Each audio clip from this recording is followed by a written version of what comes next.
All right, guys, we are back here at the Berwyn Eagles Club, one of the most legendary buildings for pro wrestling here in Chicago, Illinois.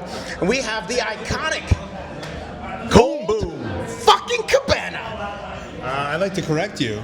You said we are here in Berwyn, and then you said most iconic in Chicago. No, you said Chicago. Chicagoland.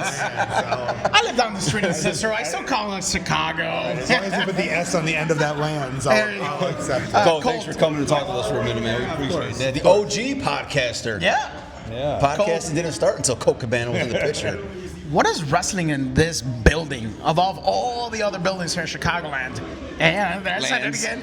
Chicagolands. But what is wrestling in this particular building that has become such a hotbed for pro wrestling? What does it mean for you to wrestle in a building like this? I think for me it's like familiarity, right? It's just like no matter where I went, because I went a lot of places in my career, and I still am, being with AEW now, but just I would remember, my base would be in Chicago.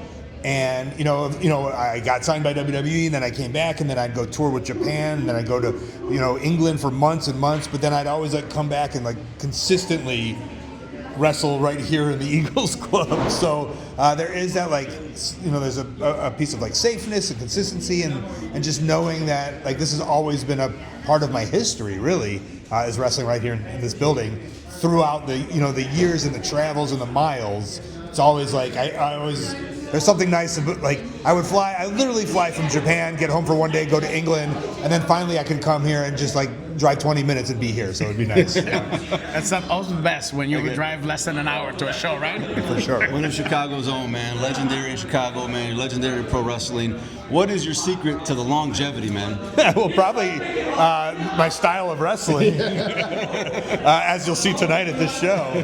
I saw very early that I wanted a long, consistent career, and a lot of the wrestlers I wrestled with very early in my career were doing crazy stuff, and some of them were getting kind of chopped out bit by bit, neck injuries, leg injuries, and then old vets constantly, I've been lucky enough to wrestle with so many different people. I just think of you just said I just said going to Japan. I remember my first tour of Japan, Nick Bockwinkel was with us there, and so you just think of just all these people who have told you, slow it down, be smart, and so that a lot of that resonated with me. I knew I had to do stuff to become a star in wrestling or whatever that means, but I also always listened to those people. Slow it down, make sure you have longevity, and I think something about me is people know about kind of my business acumen. So that was always in the back of my head of just I want this to be my business. Yes, it's my passion. Yes, it's my love, but also I want it to be my business. So I don't want to be 35 or 40 and then now what do I do with my life? Right. Luckily enough for me, I'm 45. I'm still wrestling. I got that office job right now too with AEW. So it's all kind of working out. I gotta say, man, one of my favorite things that you do in the ring. If you come and see Colt Cabana and you're sitting in the front couple rows and you are on your cell phone, he will take it away. Yeah, and so I remember some people have gotten mad about that.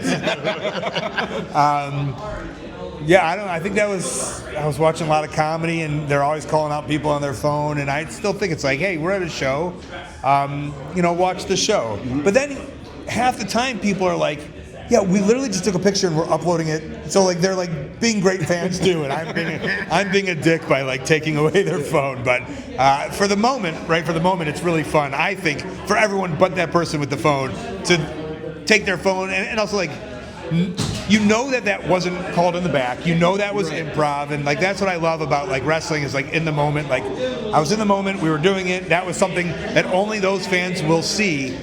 Because, it's not like I put a plant out there. I don't think they think that, So that's kind of the stuff I like about that is that it's specific for that audience and that audience only. You said comedy.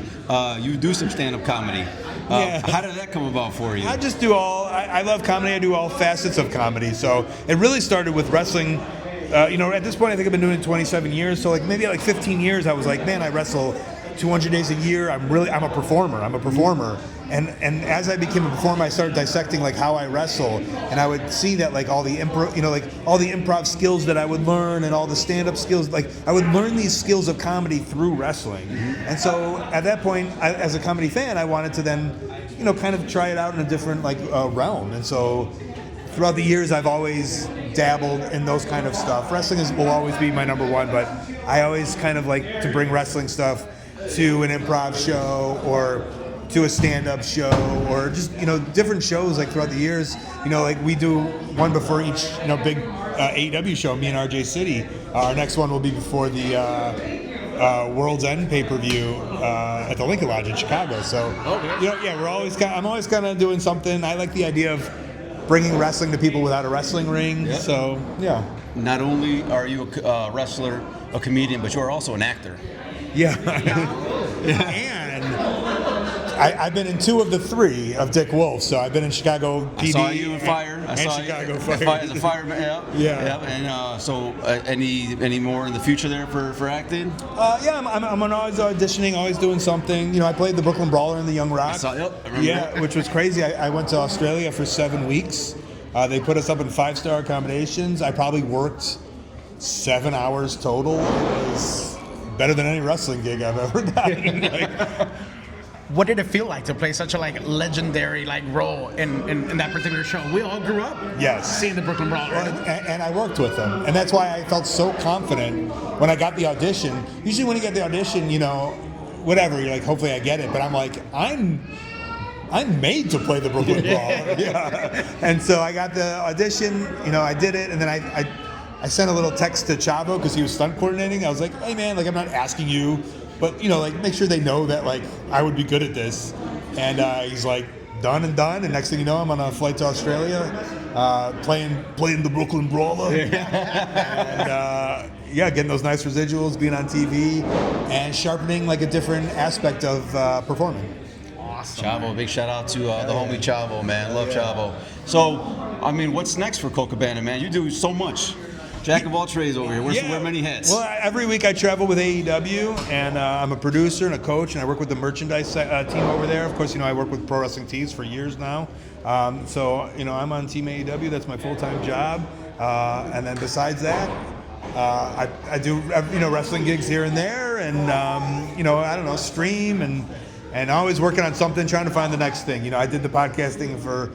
I did the Art of Wrestling probably 10 years straight every single week. I had 700 some odd guests every week. So it's always in the back of my mind of what's the next thing to. Like I said, the OG podcast. Yeah, I appreciate it. Even Stone Cold Steve Austin refers to you as the OG podcaster. Yeah. And it was, it's crazy just to think of the people that I've had on that.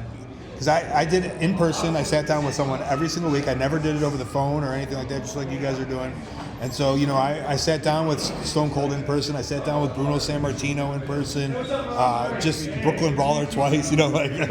So many just crazy legends. It's so crazy to look back at some of the pictures sometimes and just think of the people that I got to do it with. And I'm very grateful. And I love my time podcasting. That's true. We're closing up on 100 episodes. Congratulations. And we look at some of those pictures and we're like, holy shit. Yeah. It's wild that we got to, see this person, meet him, talk to him. It's wild. It's awesome. For you to say you've sat with Bruno Sammartino, it just, it blows the mind. That's awesome, man. And Roddy Piper, right before he passed, it's wild. Yeah. It's wild. Yeah, well, Colt, man, thank you so much for taking the time to come and talk to us for a few minutes, man. We really appreciate it. Big shout out to Colt Cabana, man, for coming and hanging out with us, man. Right. And for that, we say, Salud, cabrones. We out. Wait, I wouldn't say cabrones. What would you say? Hold on, cancel the whole thing.